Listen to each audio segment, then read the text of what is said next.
Halo Ariel. Halo, lu kok lemes banget? Emang ini pembukaan gue. Oh gitu. Karena lemes-lemes gitu. Oke. Banyak yang manggil lo Boril. Kenapa Boril sih? Boril itu nama ya, tiap orang tuh kan kalau misalnya berteman pasti ada nama panggilan. Ada yang dipanggil kunyuk lah, apalah kan macam-macam. Iya. Pas gue kebagian Boril. Oh, tapi nggak dari Bro Ariel atau apa gitu. Kayaknya kalau gue di Bandung, apalagi di Antapani, jauh dari kosakata bro. Terus Nggak ada. jadi Nggak tahu. Boril aja udah. Kan nama gue kan Nazril. Nama gue Nazril. Terus waktu kecil dipanggilnya Ariel sama keluarga tapi. Itu sekitar SMP kayaknya mulai tiba-tiba ada yang manggil Boril. Gue juga lupa. Itu juga nggak tahu kenapa segala macam. Tapi kebawa gitu ya. Mungkin ada satu teman yang ngomong terus lama-lama jadi semuanya ikutan. Ada satu teman gue yang manggil. Memang kayaknya memang ada pola. Jadi namanya dia tuh Reza. Dia dipanggil Bores. Oh gitu. Jadi Boril. Ya kayak gitu-gitu deh. Oh, jadi gue Borat ya. Borat gitu ya. Bisa. Udah kayak boraks gue ya. Oke, terus kita janjian udah lumayan lama nih ya untuk ketemu buat ngobrol ya kan. Kalau nggak salah dari bulan lalu. Terus gue nanya lo, ini yuk kita ngobrol-ngobrol yuk buat podcast gue gitu kan. Iya, gue bilang seru. Terus kata lo lagi rekaman ya kan. Tuh. Nah tadi pas gue duduk sama lo, terus gue nanya lo juga kan, rekamannya gimana? Ternyata belum kelar. Belum. Emang rekaman itu sepanjang apa? Karena gue pikir yang namanya rekaman musik ya, lagu itu lo datang 2 hari 3 hari berapa lagu gitu kelar. Ternyata enggak ya? Biasa. Jadi memang ada tahapan sih kalau gue. Jadi kalau biasanya kalau yang masih muda atau yang masih awal-awal itu kan antusiasnya banyak banget, gede gitu istilahnya. Jadi kayak masih banyak bukan ide juga sekarang banyak sebetulnya. Yang mau dikulik gitu atau gimana? Keinginan kali ya lebih gitu. Jadi kalau dulu Bintang di Surga, Bintang di Surga itu 3 bulan selesai semuanya. 3 bulan pun juga menurut gue lama banget loh. 3 bulan tuh plus ini loh apa, nyiptain lagu, habis itu rekaman, mixing, mastering gitu. Itu lumayan ini. Nah, makin sini tuh problem intinya sih album ini. Sebenarnya kalau lu kan baru berapa sebulan deh, belum selesai gitu. Lu bilang, berapa sih pas tadi kita? Ya gue pikir datang rekaman 3 hari pulang. Gue pikir Enggak, gitu. waktu kita terakhir ngomong? Oh, sebulan yang lalu. Sebulan yang lalu. Sebenarnya kalau lu ngomongnya 3 tahun yang lalu, ini udah 3 tahun belum beres-beres album ini. Ini 3 tahun belum beres-beres albumnya. Tapi 3 tahun itu bukan rekaman doang kan? Maksudnya bukan. Ketika kita ngomong 3 tahun tuh apa tuh proses apanya nih? Biasanya gini, jadi satu album, terus kita mulai promo, habis itu mulai tour. Nah di sela-sela tour tuh biasanya suka ada kayak udah siap-siap buat album baru belum nih? Tour tuh kan kayaknya kita ambil kayaknya udah 2 tahun tour, 1 tahun tour gitu. Siap-siap mulai, habis itu pas siap-siap mulai begitu bilang, yuk kita mulai, nah itu dihitung. Nah ini 3 tahun yang lalu itu dihitung pas itu, yuk kita mulai. Jadi balik lagi ke yang awal tadi, kenapa lama? Karena semakin sini satu kosakata ini kan masalahnya adalah lirik nih album ini. Jadi kosakata tuh kan makin dikit ya. Terus kita pengennya nggak ngulang kata-kata yang pernah dipopulerkan gitu istilahnya. Misalnya kayak kata-kata di satu lagu misalnya Bintang di Surga gitu. Itu kan lu pasti nggak boleh pakai lagi, mesti cari yang lain. Kata-kata hook cari yang lain, kata-kata pembantunya juga kalau bisa nggak sama gitu. Nah itu yang kadang-kadang kalau misalnya gue bikin lagu baru, karena udah punya kayak DNA yang keras itu buat bikin itu, jadi itu balik lagi kata-katanya. Jadi ini sama lagi kayak yang waktu itu. Ganti cari apa lagi ya kata-katanya. Nah itu yang agak makan waktu lumayan lama sih. Tapi itu tadi lagi ngomongin soal prosesnya itu agak lama karena mencari lirik yang berbeda kali, maksudnya gitu ya? Iya, dan musik juga sih sebetulnya. Nah berarti kalau dari konteks musiknya pun juga lo harus mikirin musik yang berbeda gitu. Iya, karena setiap zaman tuh kalau di musik ya pasti diwarnai sama perubahan dari musik, dari soundnya, instrumen kadang-kadang kan kayak misalnya kita tahu tahun 80-an tuh zaman awal-awal MIDI, synthesizer gitu kan. Oh itu 80-an tuh dengar duren-duren atau apa gitu. Begitu masuk 90-an beda lagi, masuk 2000 beda lagi. Kalau kita tetap bikin dengan musik yang sama pasti kita udah ini band lama banget gitu. Jadi maksudnya konteksnya musik itu apa? Instrumen-instrumen yang dipakai, cara Cara meramu musiknya sendiri atau justru notasi dari lagunya? Notasi lagu sih itu susah ya. Sebenarnya susah dirubah. Yang diakalin tuh pasti itu soundnya baru harus teknologi, cara mixing. Karena kayak misalnya kalau mungkin orang yang nggak apa, kalau orang yang tahu gitu, tuh mereka tahu tuh sekarang jenis low frekuensi low-nya tuh kayak gimana yang musik-musik sekarang, karena si yang pendengarnya juga beda kan. Jadi sekarang mulai dengerin dari speaker yang sangat minimalis semua orang. Udah nggak peduli, semuanya kan denger dari handphone. Jarang-jarang juga yang dengerin dari headphone gitu. Headphone tuh segede gini. Kalau zaman dulu kan dengerin dari misalnya kompo yang gede. Nah itu tuh orang yang mixingnya juga mesti kayak ini lagu ini akan didengar dengan kualitas speaker yang paling jelek tuh kayak gimana ya? Oke.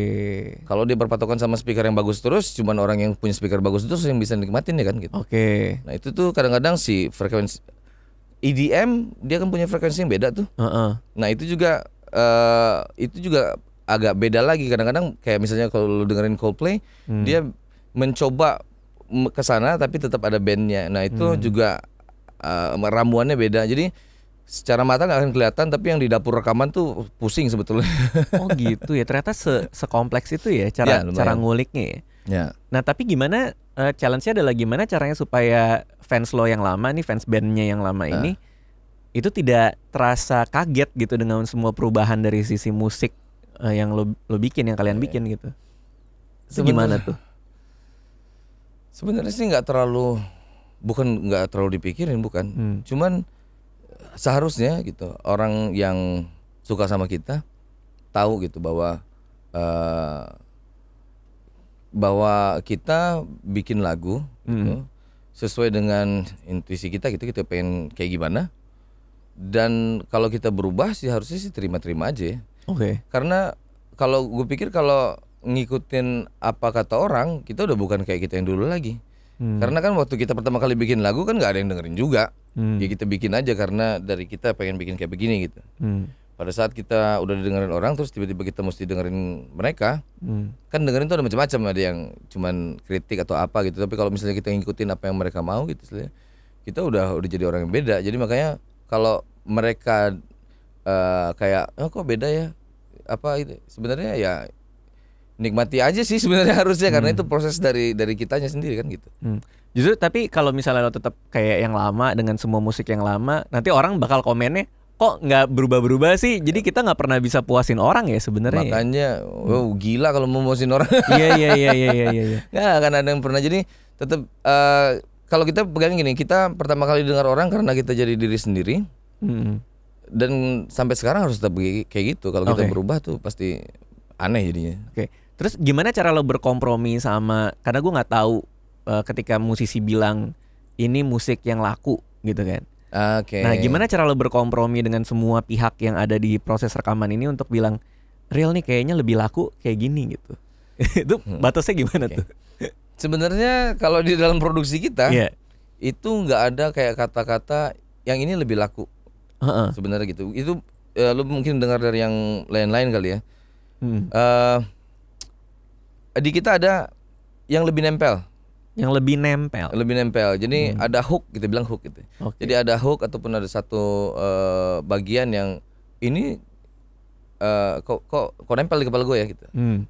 Ataupun enak nadanya segala macam. Jadi kamus yang kayak yang lebih laku tuh malah kita nggak tahu. Kita sih kayaknya kita kebetulan aja. Jadi apa yang kita bikin, yang kita bilang enak, ternyata laku. Kalau kita bilang sih gitu kayaknya. Iya. Itu berkahnya ya. Istimewaannya ya.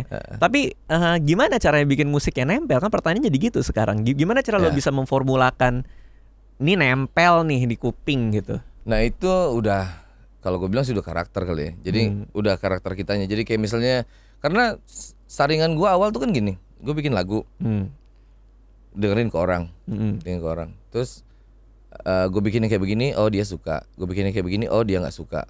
Orang A, ada orang B, ada orang C kan gitu. Nah dari pengalaman itu kan akhirnya ngasih masukan buat gue sendiri kan. Kompromi, mana nada yang gue suka, yang ini nggak suka, mana nada gue nggak suka, yang ini suka gitu. Itu kan jadi tabungan terus. Ya itu akhirnya jadi ilmu yang makanya orang bilang kalau musik itu nggak ada resepnya. Karena semuanya tuh di orangnya gitu, berdasarkan pengalaman dia dan segala macam. Tapi gimana cara lo bisa nemuin orang yang cukup lo percaya untuk ini selera dia tuh bagus gitu, selera dia masuk gitu. Ya itu tadi yang hampir ke bukan untung-untungan ya, mungkin kalau awal untung-untungan gitu. Misalnya mungkin karena pemusik biasa berteman sama pemusik kan awalnya gitu, sama-sama suka musik akhirnya berteman. Ya dari orang-orang itu pasti si ini dia sukanya lagunya ini gitu istilahnya. Oh berarti dia tipenya yang kayak begini gitu. Lo suka lah dengan selera-selera dia yang lain sehingga percaya untuk ngasih denger gitu. Ataupun kayaknya tuh kayak oh kita selera sama nih gitu. Nah, gue percaya sama lu deh gitu. Nah pertanyaan gue nih, gue kan bukan musisi ya, gue nggak ngerti apa-apa soal musik juga. Cuman yang gue lihat perkembangannya sekarang tuh banyak yang lebih fokus ke single. Bikin single bagus. Karena hampir semua ya radio kan maininnya single, Spotify orangnya mainnya single, bahkan jualan ke brand pun juga single yang dijual gitu kan. Betul. Menurut lo sepenting apa memang untuk punya album bagi seorang musisi zaman sekarang? Zaman sekarang ya? Iya, kadang kan kalau dulu kan album itu ada cerita ya. Maksudnya ketika musisinya ngasih nomor 1, nomor 2, nomor 3 itu kan dia memang merangkai cerita di dalam album kan. Kalau sekarang kan kayak orang bisa main, gue pengen denger yang ini doang gitu. Kalau gue bilang sebenarnya gini ya, maksudnya album itu tuh lebih ke penting buat yang baru malah kalau gue bilang. Justru yang penting buat yang baru. Iya karena biasanya orang ngelihat warnanya itu setelah dia ngedengar lebih dari 3 lagu. Jadi misalnya lagu pertama, oh enak nih orang. Kedua masih enak tapi beda gitu istilahnya. Ketiga enak tapi beda juga. Akhirnya di situ baru kelihatan oh dia warnanya kayak begini. Biasanya jarang-jarang orang bisa lihat kalau cuma 1 lagu gitu. 1 lagu belum tahu nih kayak gimana. Begitu udah lagu kedua oh ya memang dia. Jadi kayak lebih ngasih lihat karakternya itu kalau memang lebih dari 1 lagu. Dan kalau gue bilang sih, maksudnya kalau gue lihat gitu, lebih kayak kalau band terutama itu kayak tahapan. Kalau album tuh kayak tahapan. Jadi misalnya kalau lu liatin Pearl Jam tahun segini gitu, dia musiknya kayak begini. Begitu album berikutnya tahun yang berbeda itu agak beda lagi. Jadi kalau penikmat musik tuh ngeliatnya kayak oh ini progresnya dia nih gitu. Oh sekarang dia arahnya lagi kelam, oh arahnya lagi senang. Biasanya kayak gitu kalau zaman dulu. Mungkin sekarang udah nggak, mungkin dianggap nggak menarik kali ya untuk tema-tema itu kan tema sebetulnya. Untuk ngebungkusnya dalam satu tema gitu. Zaman sekarang tuh udah menjadi tidak terlalu penting kalau menurut lo. Maksudnya lo ngeliatnya kayak gitu. Kayaknya orang kayak yang penting ada 1 lagu enak buat didengerin. Mungkin kan, makin banyak kali pilihan gitu ya sekarang ya. Makin banyak itu pilihan. Mungkin karena makin banyak pilihan juga. Kalau dulu kan nggak secepat ini orang bisa dengar semuanya gitu. Dan gak secepat ini untuk bisa membuat sebuah rekaman kan. Sekarang ini kan. Maksudnya sekarang orang di rumahnya dia pakai GarageBand juga bisa jadi sesuatu yang bisa orang denger kan. Karena gue inget banget waktu itu gue masih sekolah tuh kalau nggak salah malam-malam denger radio. Terus mungkin gue orang yang cukup awal-awal tahu Peter Pan saat itu. Pas lo masih di sana gitu kan, masih di Peter Pan. Kalau nggak salah menang lomba ya. Lomba apa gitu Peter Pan, terus lagunya di feature di satu kompilasi album pemenang-pemenang lomba ini gitu. Nah kebetulan lo yang diinterview pada saat itu sama teman-teman yang lain. Terus lagunya Mimpi yang Sempurna. Ya kan. Nah zaman sekarang untuk ikut lomba menang direkam masuk album itu masih relevan gak sih sebenarnya? Kalau zaman lo dulu kan kayak itu suatu kebanggaan bisa dilihat orang jadi sebuah breakthrough lah gitu. Kalau sekarang gue tuh jarang denger gitu. Ada band yang menang masuk kompilasi terus dia jadi naik melejit kemana-mana gitu. Sebenarnya sih sama aja kali ya. Maksudnya dengan kayak YouTube ini gitu. Ya sama aja sih sebetulnya. Kalau dia masukin ke YouTube terus banyak yang suka itu kan sama aja kayak begitu juga sebetulnya. Cuman lebih apa ya? Lebih cepat aja jadinya kan gitu. Maksud gue sistemnya tetap sama, cuman berubah cara, cuman berubah ininya aja gitu, cuman berubah kulitnya. Sistemnya sih sama-sama aja. Lo punya sesuatu, zaman dulu lo kasih lihat ya cuman sebatas orang segini aja. Tapi ada acara ini yang memang istilahnya udah dipegang orang bahwa acaranya bagus gitu. Ada kredibilitas dari itu. Ya kredibilitasnya gitu.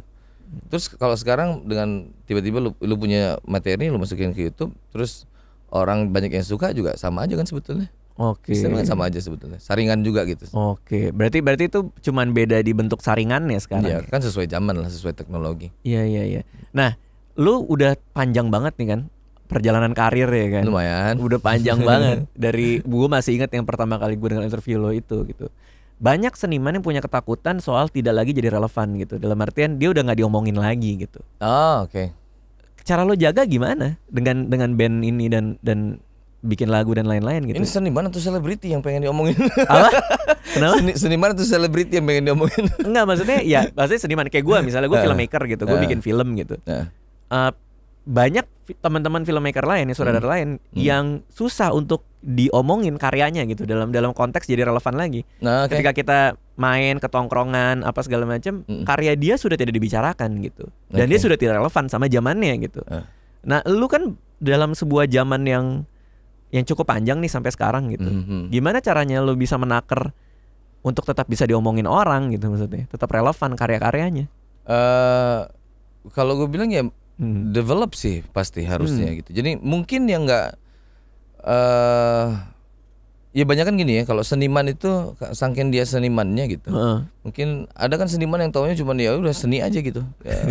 Tapi untuk beradaptasi sama zamannya itu nggak diulik, makanya dia butuh manajer gitu istilahnya. Oke. Kayak yang kita lakuin sih harusnya ya gitu. Kita harus selalu ngikutin teknologi, maksudnya teknologi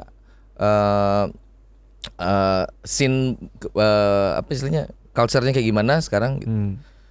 Harus selalu itu aja sih, mesti develop. Jadi kalau misalnya lu bikin satu materi yang lu bilang bagus gitu, tapi nggak diomongin orang, mungkin materi bagus itu bagus menurut takaran zaman dulu kali. Kan tanpa harus, misalnya kan kadang-kadang ada orang yang bilang kayak sekarang nih udah nggak oke nih materi-materinya gitu, tanpa harus menurunkan atau apa gitu. Cuman kalau pinter sih harusnya bisa cari tahu celahnya, gitu. Punya materi bagus gimana cara masukinnya di zaman sekarang gitu kan. Kalau misalnya nggak keomongin, mungkin dia kurang pinter kali, ataupun kurang diakalin atau kurang diapa. Itu aja kan, itu kan kalau gue bilang natural sih sebetulnya. Iya. Saringan natural gitu. Kadang-kadang kalau dari gue ya, gue kan stand up comedy nih. Kadang-kadang gue juga riset gitu ke orang-orang zaman sekarang tuh kegelisahannya apa yang bisa berbagi sama gue gitu. Kayak misalnya katakanlah gue ngomongin soal pernikahan gitu, menyiapkan pernikahan lah zaman dulu kan, pas kemarin tuh tahun lalu. Gue mau ngomongin itu di stand up, jadi gue nanyain orang-orang kegelisahan lo ketika nyiapin pernikahan tuh apa. Ada yang bilang mahal apa segala macam. Itu yang gue cari untuk akhirnya jadi relevan gitu. Nah, dalam konteks musik, untuk meriset tema-tema apa yang ada dalam album atau ketika bikin lagu itu penting atau enggak ya? Oh, penting banget. Jadi lo melihat apa yang terjadi di mana, di sekeliling lo atau apa gitu? Sebenarnya satu itu balik ke karakter dulu, karakter. Jadi ada satu band yang selalu ngomongin politik, gitu kan. Ada satu band yang selalu ngomongin tentang kehidupan, ada yang tentang percintaan gitu. Sebenarnya kayak bikin buku cerita, bagaimana caranya biar nggak membosankan, gitu kan gitu. Apakah gue selalu ngomongin A?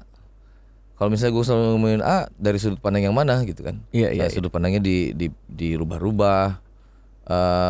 Itu selalu kita omongin biasanya kadang-kadang. Ini ataupun satu album 10 lagu, yang ini bercerita tentang A, cerita tentang B, tentang C, ini tentang A lagi nih. Wah, sama nih. Iya. Ini mesti dirubah nih. Ininya apa, sudut pandangnya, mulainya dari mananya itu mesti dirubah. Jadi dinamikanya itu memang mesti diatur, nggak bisa sembarangan juga sih sebetulnya. Itu bikin orang bosan kan? Iya. Lama-lama orang bosan. Tapi lo akan sedalam riset nggak? Sedalam kayak lo, kalau kayak gue nih, gue ngumpulin anak-anak muda, terus emang nanya beneran bikin kayak semacam focus group discussion gitu. Kalau lo sedalam apa risetnya? Apakah baca dari curhatan orang atau? Ini yang bikin gua agak stuck lama soalnya. Memang agak susah ya kalau si musik itu ya, karena ada karakter tadi itu, jadi terlalu kemana-mana juga karakternya jadi berubah kan. Ini mesti dijaga juga.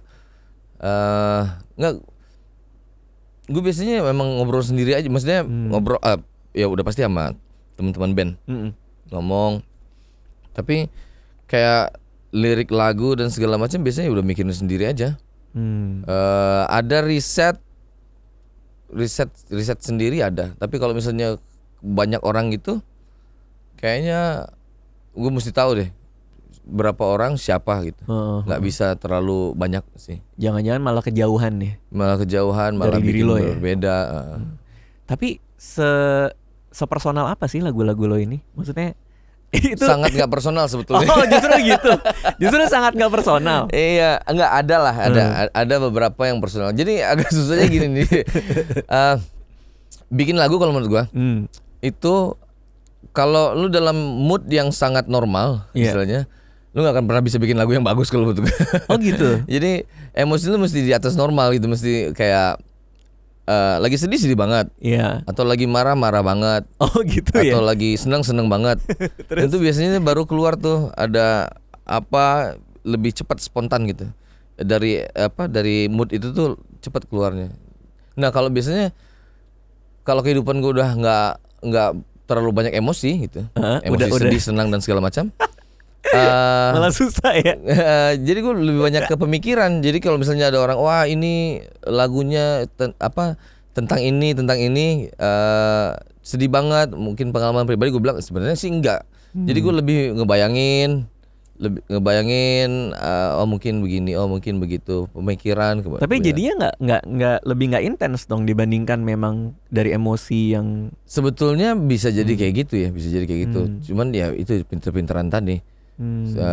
Kayak misalnya aktor kali, walaupun itu bukan kehidupan dia, tapi kalau bisa terjun ke dalamnya dengan bagus kan jadi kayak intens juga jadinya. Nah ini pertanyaan boleh dijawab apa enggak ya? Cuman lagu apa yang paling personal buat lo yang pernah lo ciptain?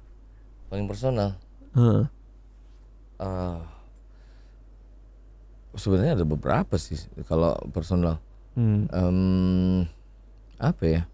Yang paling personal ya? Paling personal. Ntar dulu. Tak ada yang abadi personal. Tak ada yang abadi. Itu personal. Berarti itu bercerita soal perpisahan gitu. Sebenarnya tak ada yang abadi itu ceritanya tentang kehidupan sih. Kalau misalnya kita lihat segala sesuatu itu, kalau perubahan-perubahan yang terjadi dalam hidup, kalau gue pas lagi mikirin itu ya, misalnya kayak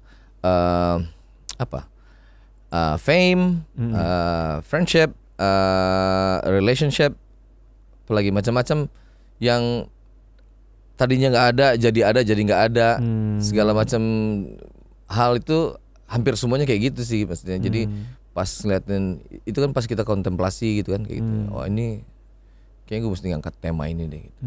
Kalau gue bikin materi stand up tuh sering pas lagi nulis ketawa. Kalau lo pernah nggak nulis lagu terus nangis? Oke. Oh sering. Jadi sambil nulis lagunya sambil nangis?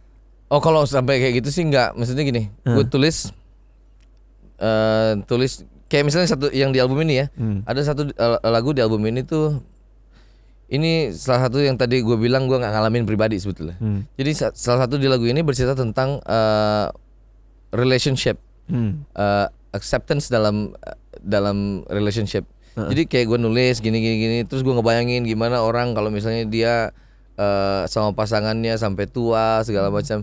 Terus kalau gue bayangin tuh kayak merinding ataupun terharu, kadang-kadang kayak hampir mau nangis gitu. Tapi kan nggak gue alamin juga sebenarnya cerita itu karena relationship gue ya sampai saat ini belum selesai sih. Jadi kan itu cerita tapi tentang yang selesai gitu istilahnya. Nah itu tadi jadi ada itu bisa kita rasain walaupun nggak kehidupan pribadi juga gitu istilahnya. Iya. Tapi itu sampai sejauh mana lo ngerasain ya? Sampai lo terharu kah? Sampai berkaca-kaca kah? Sampai sejauh ini gue berkaca-kaca sih cukup lah segitu. Sebenarnya berkaca-kaca enggak yang gitu, enggak cuma kayak ini kayak gitu. Tapi itu penting banget ketika dalam proses kreatif lo ngerasain nyetelnya di sana itu penting buat lo. Penting buat gue, walaupun sebenarnya kadang-kadang dampaknya nggak seperti itu juga ya. Ada satu lagu yang beberapa tahun yang lalu gitu gue bikin, misalnya kayak gue, wah ini kayaknya ini banget, pas di ini sama orang lain biasa aja. Bisa juga gitu ya? Bisa juga. Iya. Nah, sebagai orang yang nggak ngerti apa-apa soal songwriting ya, buat gue itu hal yang apa ya, yang aneh banget gitu menulis lagu tuh. Karena ini lo cuman kertas kosong, terus gue nggak tahu mungkin lo bawa instrumen gitar atau apapun. Terus lo bisa bikin lagu gitu. Maksudnya ketika lo menjelaskan kepada orang yang sangat-sangat awam, songwriting itu apa sih? Maksudnya kalau gue nulis sesuatu, gue ada formula gitu. Gue bisa memahami formulanya, cara nguliknya gitu. Tapi songwriting kan kayak gimana ya? Kalau lu nulis sesuatu tuh nulis misalnya tentang apa yang biasa lu lakuin? Nulis film misalnya kan. Nulis film tuh ada formulanya tuh. Karakter ingin sesuatu ada halangannya. Nah gue tinggal ngerangkai dari formula itu gitu. Kalau stand up comedy ada setup, ada punchline gitu. Maksudnya gue tinggal ngerangkai gitu. Tapi songwriting kan kayak ini kertas, nih gitar. Terus lo ngapain gitu? Maksudnya kayak dari kuncinya dulu atau apa gitu. Maksudnya kok jadi nada gitu loh. Kalau sepengalaman gue, memang biasanya orang itu selalu lirik dan nada itu berbarengan. Berbarengan karena itu tadi. Misal karena pada saat dia harus dalam keadaan emosi yang nggak normal tadi, dia misalnya marah banget nih. Misalnya gue pas waktu itu gue lagi marah, misalnya di apa ya, misalnya dihanatin gitu. Ini emosi kan, emosi sedih, terus ada kertas, ada gitar. Kan ini satu ya pasti lu udah harus punya tabungan bahwa lu bisa main gitar kan. Nadanya lu udah tahu bisa mana, ini A, ini E, ini segala macam. Terus dari dalam lu tuh ada emosi yang otomatis keluar jadi nada. Misalnya na kau peluk aku sebelum membunuhku. Itu kan kesel tuh sama orang. Ada kata-katanya yang kita udah bayangin, ada nadanya yang di sini memang ada sedihnya. Jadi itu jadi tapi satu. Tapi itu masih gitu. nggak menjelaskan apa-apa ya. Maksudnya kayak gimana? Maksudnya muncul itu seperti apa gitu loh. Kayak gitu, kok bisa gitu. Maksudnya lo cuman tinggal ngambil gitar terus berserah gitu sama otak kreatif lo gitu. Betul. Jadi semuanya kayak gue bilang tadi, satu udah pasti lu udah tahu semua nada yang ada di gitar ya. Bisa sini, bisa minor, bisa mayor. Itu kan mood. Terus tiba-tiba lu kesel. Oh, gini deh, kalau orang normal kesel palingan gitu. Gitu kan. Kalau kita kan karena memang udah ada niat udah mau bikin lagu pasti. Gak mungkin gue ngomong gitu istilahnya. Jadi kesel. Ini orang apa jengkelin banget gitu. Kau gitu kayak ceritanya kamu akan membunuh saya, tapi kamu peluk saya dulu gitu istilah gitu. Iya. Dalam kepala. Habis itu ada nada yang mau keluar dari sini. Walaupun gua nggak tahu sebenarnya nadanya akan keluar kayak gimana. Nah, makanya itu tinggal nyanyi aja, ngikutin aja gitu. Dicobain. Enak nih. Enak ke kita ya. Oh, enak nih kayaknya. Gitu. Nah, makanya tadi nggak ada rumusnya karena itu semuanya rasa dari sini kan. Iya rasa ya. Tapi lo kalau lagi nyetir terus mobil ditabrak orang, lo keluar marah nggak nyanyi dong? Kau tabrak aku nggak? Geblek. Nah, kan udah keluar nih. Katakanlah itulah. Katakan lo nurutin rasanya, lo nurutin nadanya, moodnya. Keluar tuh nada pertama tuh. Itu harus dirapihin lagi nggak? Kayak misalnya kalau gue kan nulis nih, udah tahu formulanya, begitu selesai, gue tidur dulu, makan dulu, abis itu gue lihat lagi nih kayaknya bisa gue perbaikin. Kalau bikin lagu juga gitu? Kalau gue pribadi, iya. Lagu Mimpi Yang Sempurna itu jadi satu malam gitu. Jadi gue tulis. Besok paginya gue tungguin dulu. Gue masih ingat kan nadanya. Kalau gue ini zaman gue dulu ya tapi ya. Kalau gue bikin lagu malam, besok paginya gue masih ingat nadanya, berarti enak tuh. Oh gitu. Kalau misalnya besok pagi gue udah lupa, lagu jelek berarti. Oh iya itu takarannya. Dulu ya kayak gitu. Nah udah jadi gue baca karena gue satu mungkin karena gue seneng sastra ya, gue seneng puisi gitu. Ada rhyme yang gue seneng, ada yang enggak. Jadi minimal lirik itu walaupun udah ada ceritanya, kerangkanya gitu. Tapi kalau secara rhyme kayaknya masih belum enak, pasti gue ganti. Maksudnya rima di belakangnya itu. Iya. Jadi ataupun puisinya masih belum enak gitu, ganti nggak enak. Kayak misal. Kalau nadanya? Kalau nada jarang-jarang sih. Jarang diganti. Makanya tadi kalau misalnya paginya gue masih ingat, udah oke nih nadanya, udah ini aja. Oke. Nah terus dalam proses kreatifnya itu jadi ref dulu kah, jadi verse dulu kah, atau pernah nggak lo bikin refnya dulu, terus lama baru dapat verse-nya gitu? Banyak. Oh gitu. Banyak. Ini jadi Ada banyak cara bikinnya. Ada banyak cara bikinnya. Itu yang sangat membantu kadang-kadang biar kita nggak bosan bikin lagu juga sih. Kalau gitu-gitu terus caranya juga bosan kali ya. Ada yang bikin musiknya dulu. Anak-anak nih sering ngerjain gue. Musik udah jadi, terus gue cari nadanya. Abis itu terakhir baru gue tulis liriknya. Gitu juga ya? Bisa, tapi waduh mau pecah kepala. Iya, Ini kayak yang kebanyakan sekarang hampir kayak begitu. Jadi karena pengen ada evolusi di musiknya gitu. Jadi akhirnya musik dulu dibikin.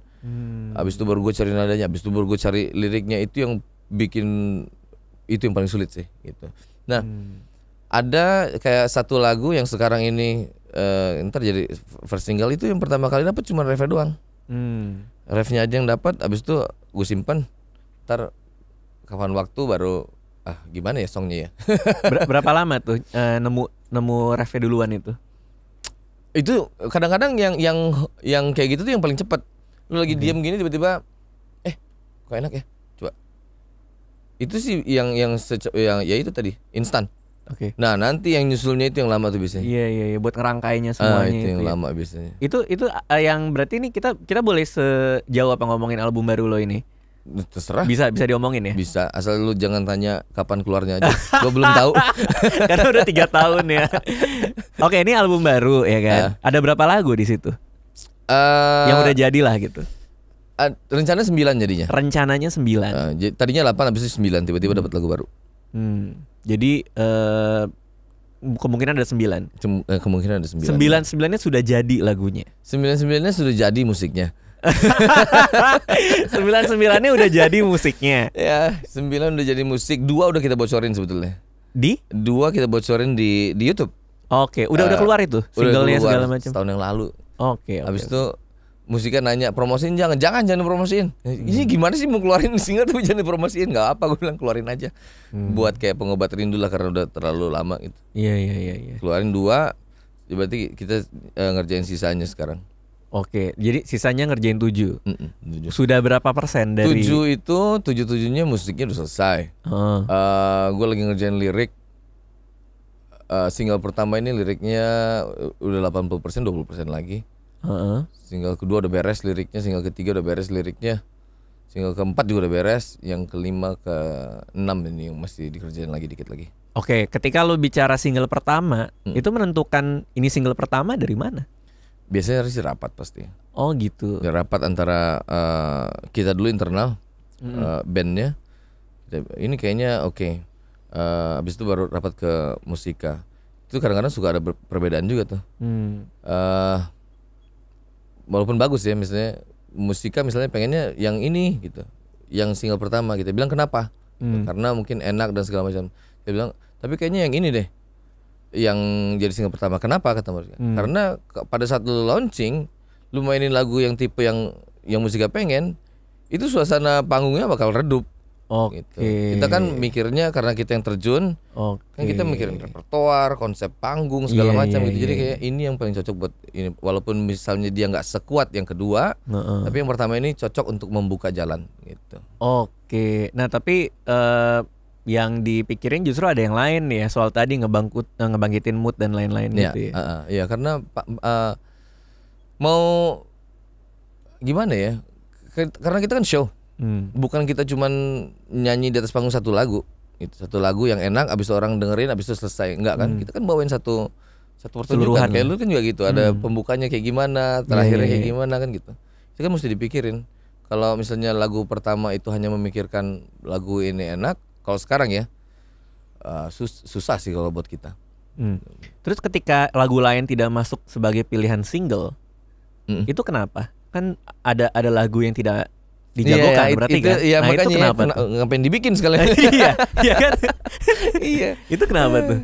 Gue juga ya itu tadi mungkin karena proses ini ya. Ini gue baru ngarang-ngarang sekarang aja. Gue mikir nih. Mungkin karena proses itu tadi dua pihak tadi yang kerjasama kali antara band dengan labelnya gitu. Jadi kalau band kepentingannya pengen bikin lagu, semuanya pengen didengerin.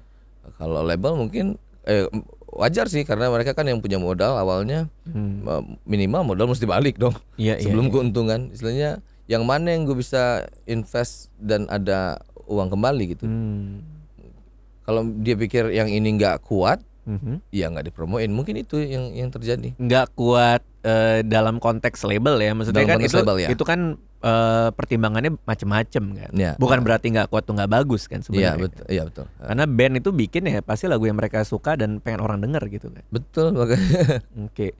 Nah, banyak yang ngomongin soal single itu harus radio friendly. Artinya apaan sih radio friendly itu? Harus bersahabat dengan radio gitu, maksudnya lagu macam apa yang cocok di radio sih? Ini istilah-istilah yang dibikin sama orang industri sih ya, bukan radio friendly doang. Kadang-kadang ada RBT friendly lah. Apa. Nah itu apaan sih? Gimana cara membedakan ini tuh radio friendly, ini tuh RBT friendly gitu? Sebenarnya gue nggak main di sana sih ya, maksudnya. Jadi gue sebenarnya nggak bisa jelasin juga kayak gimana itu yang radio friendly, RBT friendly. Mungkin kalau kita ngomong RBT friendly, pasti yang pendek tapi padat gitu kan, karena sesuai dengan durasi RBT. Radio friendly apa? Yang sangat nempel kali, maksudnya gitu ya, yang ringan, nggak terlalu ini gitu nggak? Makanya gue nggak pernah terlalu pusing sebenarnya sama itu. Tapi perdebatan itu kadang muncul ya antara musisi sama artis sama label gitu. Ada aja kalau udah masuk industri ya, semuanya kan gitu. Kadang-kadang apapun yang masuk industri pasti jadi ada masalah pasti. Banyak orang ikut campur, banyak orang yang punya teori gitu. Tapi kita nggak, alhamdulillah sih kita nggak pernah tersandung sama itu ya. Jadi untungnya kalau bilang tadi, kita beruntung banget apa yang kita bikin ternyata orang suka, udah, jadi kita nggak punya masalah sama itu. Iya. Nah terus lo dapat big break kan gede banget tuh pas di zaman Peter Pan, di mana penjualan album tuh sampai platinum ya, bahkan triple ya, atau ini ya Peter Pan ya, iya kan? 3 juta itu apa ya? Pokoknya udah gila deh gitu ya. Platinum atas lah. Nah, gimana lo memaintain fame-nya gitu? Gimana cara lo menghadapi ketenaran? Itu sebuah tantangan gak buat lo? Sebagai orang yang dari Bandung, tiba-tiba meledak segitunya, iya, semua orang ngeliatin lo gitu. Jadi problem gak saat itu? Problem banget sebetulnya. Karena gue tuh orangnya yang nggak terlalu seneng bikin teman baru sebetulnya. Oh gitu. Iya, maksudnya kayak bersosialisasi. Oh ini teman baru lagi, oh itu teman baru lagi. Jadi untuk setiap hari gue bertemu sama orang baru itu sebenarnya nggak nyaman gue. Pas di zaman itu ya. Tiba-tiba ini, oh ya ini, halo ini, saya ini. Habis itu kita mesti nginget gitu istilahnya kan. Besoknya gitu. juga lupa nih yang mana ya gitu. Ya itu nggak enak sih, maksudnya nggak nyaman gue sebenarnya di situ gitu. Fame juga bagaimana menghadapinya nggak ada resep sih sebetulnya. Kayak gimana ya? Oke, kalau ketemu orang menghadapi pujian aja gue nggak tahu gimana caranya. Oh, wah gitu? ininya bagus, gitu. Istilahnya sesuatu yang benar-benar baru ya, akhirnya sambil dijalanin aja sih sebenarnya ngadepinnya. Makanya kadang-kadang ada yang kejebur, ada yang enggak. Iya. Cuma yang gue kaget adalah lu ternyata seorang gamer juga ya. Maksudnya itu sangat. Itu bukan hal yang gue expect dari seorang Ariel gitu. Maksudnya, masa sih? Iya, gue nggak kelihatan expect. ya, maksudnya nggak kelihatan sama sekali. Nggak kelihatan lo main Dota, Iya. main apa ya kemarin pas kita ngobrol-ngobrol itu ya. Sampai lo ngerakit komputer sendiri, gue nonton juga tuh di YouTube tuh. Oh ya. Dan emang ngerti ya. Maksudnya lo ngerti gitu. Gue lumayan ngerti. Gue pertama kali kenal komputer pas Windows 95. Buset. Windows 95. Itu gue SMP. Itu kan usia-usianya kita lagi kreatif. Karena intinya itu memang gue pas SMP, SD itu semuanya gue kerjain, dari mulai Tamiya apa segala macam. Habis itu game dari mulai Atari. Kalau lu ingat Atari itu yang joysticknya kotak gitu, ditaruh di bawah, habis itu mainnya cuma gini doang sama pencetan satu. Iya. Habis Atari baru ada Nintendo. Jadi kalau masalah game udah mendarah daging sih sebetulnya. Iya. Sampai zaman-zaman PS1 gitu-gitu main tuh dulu tuh. PS1 gue masih ngerental itu, gue nggak beli. Pasti lo tipe-tipe yang suka main Winning Eleven sama teman-teman. Iya. Kan? Main WE ya dulu ya. Iya, sekarang WE. PS itu kan. Jadi waktu PS1 gue jadi ada masa di mana gue dilarang main game kan gitu. Jadi Nintendo sama orang tua. Iya, sama orang tua. Jadi Nintendo gue main, Sega gue masih dibeliin. Abis dari Sega gue nggak dibeliin lagi, udah mesti belajar kan tuh. Zaman gue mulai SMA kalau nggak salah. Jadi takut PS1 kecanduan. tuh ya udah main rental pasti. Iya. Nah sekarang lagi main apa? Sekarang yang menemani gue selama 4 tahun ini gue main Heroes of the Storm. Itu kayak Dota gitu. Iya. Itu dari Blizzard bukan? Itu dari Blizzard. Iya, Blizzard. Tahu lu main juga jangan? Main. Oh, ya? Main. Cuman gue main Heroes of the Storm gara-gara Overwatch ada skinnya Genji tuh yang cuma bisa diambil kalau main HOS itu.